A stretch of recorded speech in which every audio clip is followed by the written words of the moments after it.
তামিমকে আবারও দলে চান পাপন। প্রিয় দর্শক, জাতীয় দলের হয়ে তামিম ইকবালের ভবিষ্যৎ কি, এই প্রশ্নের উত্তর এখনও অজানা। সবশেষ গেল বছর সেপ্টেম্বর নিউজিল্যান্ডের বিপক্ষে মাঠে নেমেছিল টাইগার এই ওপেনার।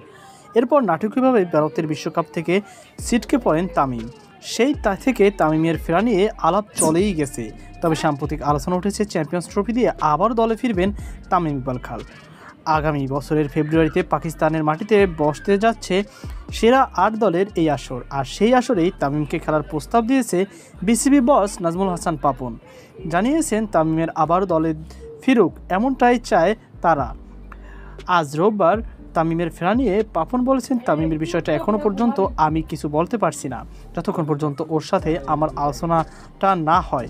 সেটা হয়েছে ওর সাথে আমার অনেক দিনের কথা হয়েছে, অনেকবার কথা হয়েছে। নাফিস ইকবাল যখন অসুস্থ হয় তখন নিয়মিত যোগাযোগ হয়েছে ওর সাথে।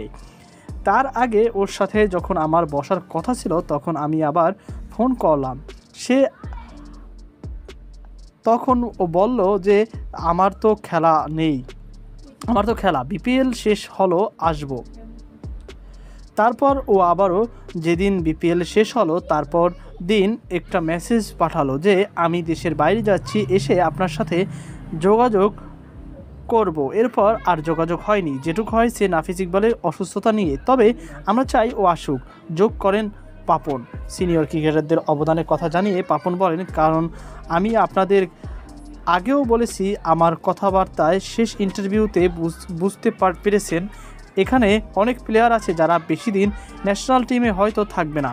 অনেকের জন্য এটা শেষ বছর, অনেকের জন্য সর্বোচ্চ চ্যাম্পিয়ন্স ট্রফি পর্যন্ত।